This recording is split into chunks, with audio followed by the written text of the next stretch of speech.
Hello, I'm Luke Davis, Westminster Christian Academy Bible Department Chairman, and I teach church history here. And you may be wondering, church history? How is that so important for my education or my child's education? Why is it so important to study church history when my own individual faith is what truly matters to God? Well, let's consider that for a moment. If our faith matters to God, we need to know the spiritual connection of what we believe. Because your beliefs and your devotion to God does not arise from nothing. When you say you believe in Jesus as the Son of God, what does that mean? Is he human? Is he God? Is he both? And if so, how? And why does getting that question right matter? Well, that's why we look at events like the Council of Nicaea and the Council of Chalcedon, which both work through those questions.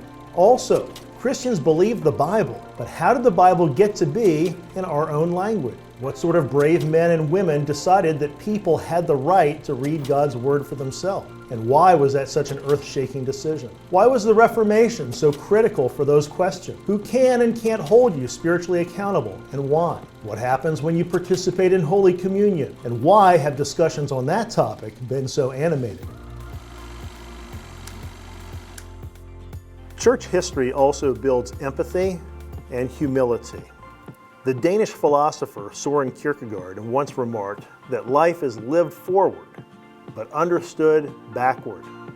Remember, we are looking back at over 2,000 years of time, and many things about the Bible and faith are seemingly clear to us because of the benefit of our perspective.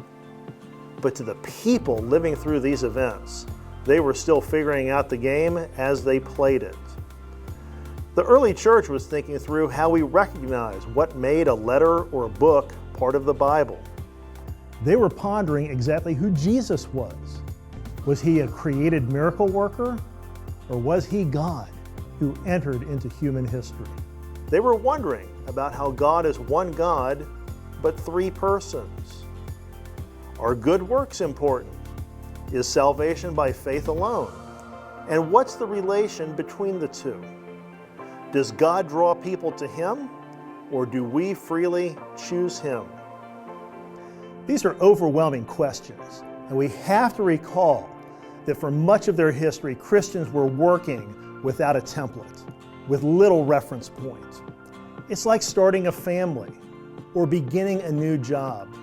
You learn by experience through starts and stops, and by making errors and mistakes along the way. Looking back on the struggles of Christians down through the years, we should empathize with them.